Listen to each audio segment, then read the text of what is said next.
Welcome to the Data Friday. My name is Michael Olschimke. I'm the CEO of Scalefree. We run a session here every Friday, 11 o'clock German Central European Standard Time in Germany.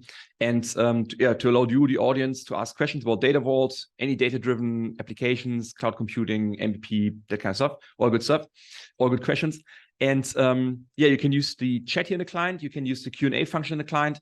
You can raise your virtual hand. I don't see if you raise your actual hand, but if you raise your virtual, I can see it and give you essentially voice. And you can also use a form, which I show you after today's session, essentially, where you can type in your question, maybe upload some pictures if you want, team pictures or whiteboard pictures, and so on. If you receive multiple questions, I'm going to cherry pick. Don't assume if I don't answer your question yet. So there's typically a pool of questions where I'm cherry picking from. And it's time boxed, so we're looking at 10 minutes, 15 minutes questions. Don't ask the big ones. Can you review this model? It's not good. It should fit on the model that you're presenting. Yes. As long as it fits on HD screens, that's okay. Then we can take a look at the model if you want. And if there would be no questions at all, I will talk about the cluster here, my side project. I'm sitting here in the basement in my family house. You can imagine what my wife said when the cluster arrived. So it's off eBay, to be honest. So, but nevertheless, I was in serious trouble in my life, so no matter. Let's go for the question that we received today. This essentially. So I want to talk about this question here in two, I want to give you two different answers here, actually. So at the first glance, it's about natural keys versus technical keys. Let's go for this one first. So the question is here, this user or this developer has a work order ID for some work order or recommendation ID. And the question is, can this also be considered as a business key in a hub, even though it has no a business meaning? The business meaning, that's typically the natural key. So I wouldn't agree with this one here, but doesn't matter. So the question is, can it be used in a hub? Or should I use the text description of the recommendation as the business key? I want to answer these first questions essentially first. So first of all, a technical ID like the work ID or recommendation ID, even though it's a technical ID that nobody sees, which should be the case for technical IDs, right? Business users shouldn't see those IDs in the front end, because the basic idea in database 101 class at the undergrad level was to replace, in operation systems, was to replace the business keys by technical IDs to improve the joins, to reduce the join size and data type wise, but also the number of columns we're joining and reducing the index sizes, because we have to index less data essentially. So in general, the introduction of technical IDs in operation systems is, and especially operational databases, is a great advantage for increasing the performance, essentially. But I also should have told you that we never show the technical IDs in the front end, because otherwise people are starting using with it. What we show in the operation systems are the natural keys, the customer numbers, the product numbers that they're used to, that they see on invoices and so on. Well, from a data perspective, that's what we prefer. So we prefer the natural keys because they typically integrate better. We see that these natural keys are used by multiple source systems. So you can integrate on a natural key multiple source systems, essentially. But there's also cases when you have a surrogate key, which is the only key that meets data vault requirements. Because the biggest or the most important requirement for a data vault business key in a hub is that it must be unique across time and across the enterprise. You must have a unique key. And if the natural key doesn't exist, you don't have that maybe, or the natural key is not unique, and you can't extend it somehow, then the TID would be not my preferred choice, but it's a choice actually. It might be the best one here. So yes, so the short answer is yes, a technical ID can be a business key in the hub essentially. That's number one. Or should I use a text description? I'm not a big fan of text descriptions as business keys in a data vault model. Theoretically, it would work to some extent, right? As long as the text description is unique, that's number one, which I doubt. I believe there would be some null values in it, like where the text description is not completed. That's my first one, or where people, type in some default text. I don't know, not typed, it's maybe empty or something, right? Something like that. So there's a high risk that this happens, that you have duplicates, and also there's a high risk that these keys change over time. Which is not a preferred business key if the key changes. Those are a couple of issues I have with these keys essentially. And also when you query a data vault, you often query for, or you reduce data sets by the business key in the hub often.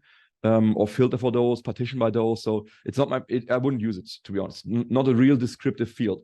Same for when you have persons, first name, last name, that kind of stuff, right? I know some industries where you have to go for first name, last name because you don't have anything better. And then you have combinations like first name, last name, city, and so on. So be it, but it's also, again, not my preference because people marry, they change their last name, people change their first name, and so on, right? They relocate, so the city is different. So you have a lot of changes on those data sets, but I get if you have no better choice, might be what you have to go for. So text descriptions wouldn't be not even my, when I look at my preferences, it's very low at the bottom, essentially. That's the point. So, but you could, I wouldn't do it. So let's answer the first two questions here, essentially. The third one is interesting because now it's all about the work order would have to be a composite key. So if you would go for maybe some more descriptive data, would be a composite key made up of details and a date for the work order, which at that point seems like just using the ID makes more sense. And then I start wondering, so yes, I agree. So the ID makes some sense here, to be honest, especially if you have if the alternative here is between the technical ID and the text description, I go for the ID. That's a no-brainer, in my opinion. If you have a natural key and could combine it with something, maybe some part of a date, then that might be also a valid option. And then I would prefer the natural key if I have a choice. However, what I'm thinking of when I was reading this last sentence here, I was like, aren't we looking at events, transactions, and something like that? So a work order is something like an event, right? So you have a work order that comes in. There might be some modifications, so people update the work order and maybe make some comments. You might maybe have some status tracking. Is it a new work order, completed, or in progress, and so on? I get that, but it's more like an event and an updated event, essentially.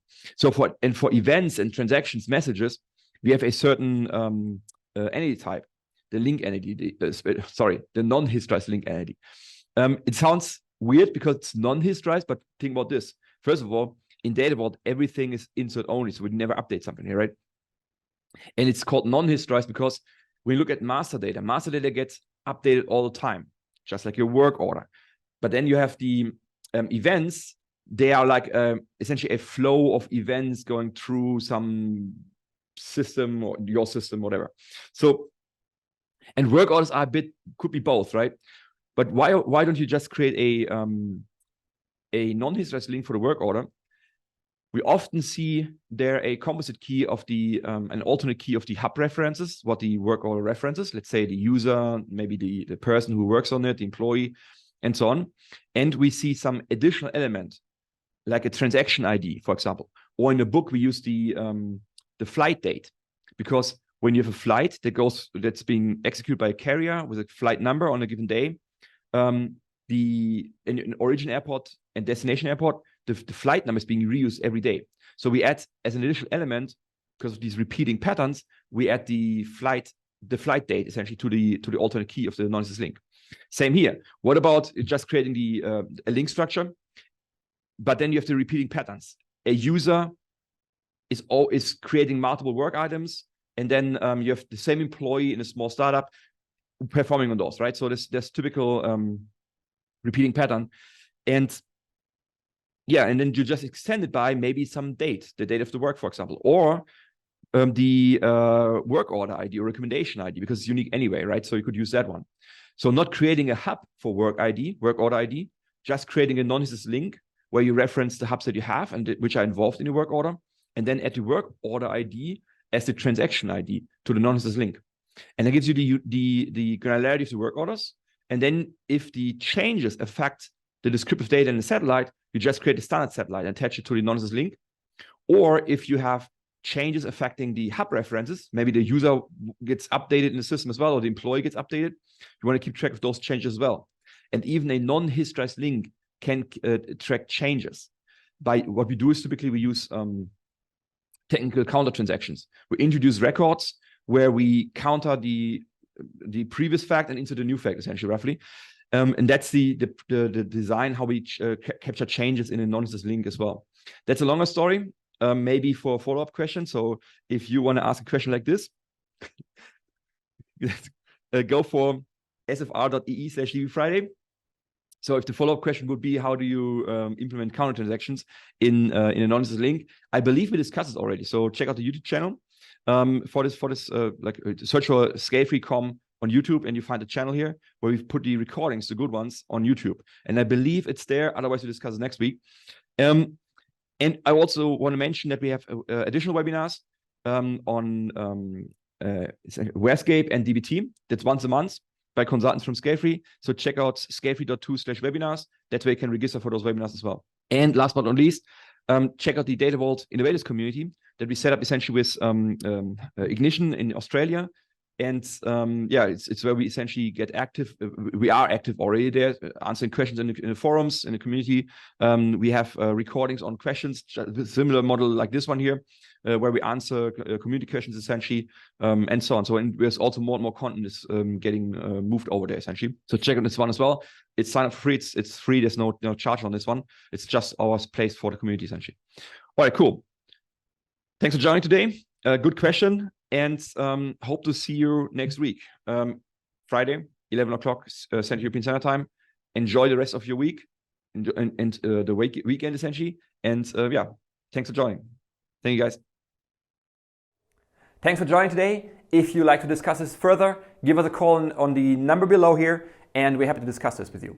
See you next time. Have a nice weekend. Bye-bye.